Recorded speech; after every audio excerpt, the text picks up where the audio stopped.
Think about the last time you tried to explain something to someone. Maybe it was your job. Maybe it was a game you play. Maybe it was just something you read about that you found interesting. And halfway through, you noticed it. Their eyes glazed over. They nodded slowly. That kind of nod, that means they stopped listening 5 sentences ago. And you thought, why don't they get this? It's so simple. Here's the thing. It wasn't simple.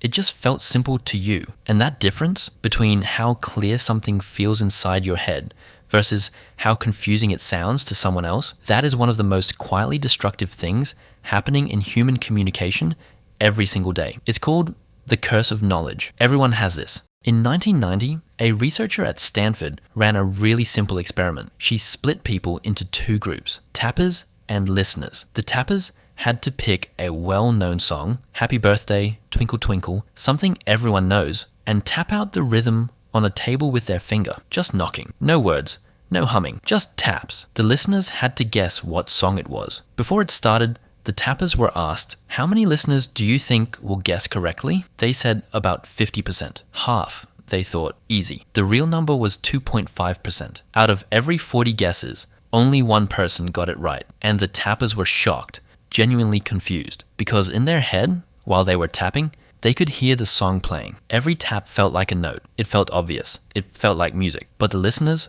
heard nothing. Just random knocking on a table. No melody, no rhythm that made sense. Just noise. That is the curse. The tapper forgot that the listener couldn't hear what was playing inside their head. They had the information, the listener didn't. And that gap, that invisible gap, made them think they were being clear. Now think about the worst teacher you ever had. Not the strict one. Not the one who gave too much homework. The one who just could not explain things. The one who would say, it's easy, look, and then do the whole thing in 30 seconds and stare at you like you were supposed to follow. Here's something most people don't realize about that teacher. They probably knew the subject better than almost anyone. They had been doing it for years. They understood it deeply, and that was exactly the problem. They had been doing it so long that the hard parts didn't feel hard anymore. The confusing bits that trip every beginner up, they couldn't even see those parts anymore. They had become invisible, smoothed over by years of knowing. So when a student got stuck, the teacher genuinely didn't understand why, because to them, there was nothing to get stuck on. But the teacher isn't the only one in that classroom doing this. You know that one student,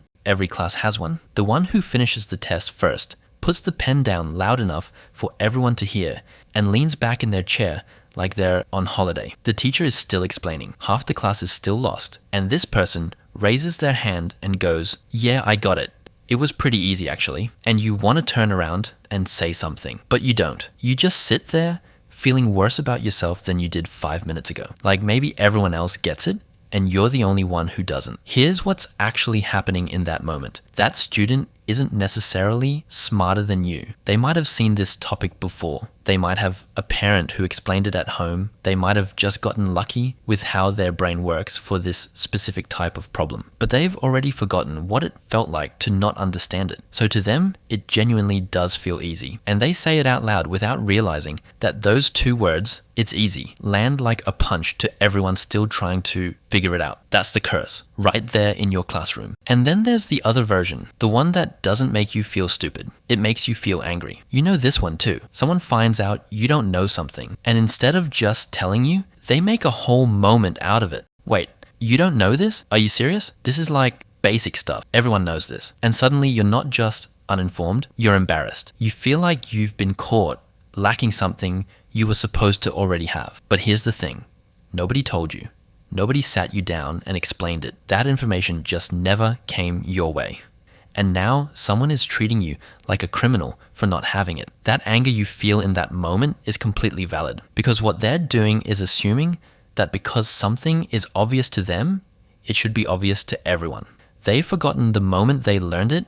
Someone explained it to them once. They just don't remember that anymore. That's not intelligence. That's just the curse talking. So why does your brain do this? When you first learn something, it takes real effort. Your brain is working hard. You're concentrating. Every step feels deliberate. But the more you do something, the more automatic it gets. It moves from the part of your brain that thinks to the part that just does. Riding a bike is the cleanest example of this. The first time, you were thinking about every single thing at once. Balance, pedaling, steering, braking. It was overwhelming. Now you just ride. You don't think about it at all. Your body just knows. But try to explain to someone else how to balance on a bike. Actually try it. You'll realize very quickly that you have no idea how to describe it because you're not doing it consciously anymore. It just happens. That's what the curse does. It takes your knowledge and buries it so deep that you can't find the steps anymore. You can do the thing perfectly, you just can't explain how. And the smarter you are, the faster this happens. Which means the people who are best at things are often the worst at teaching those things.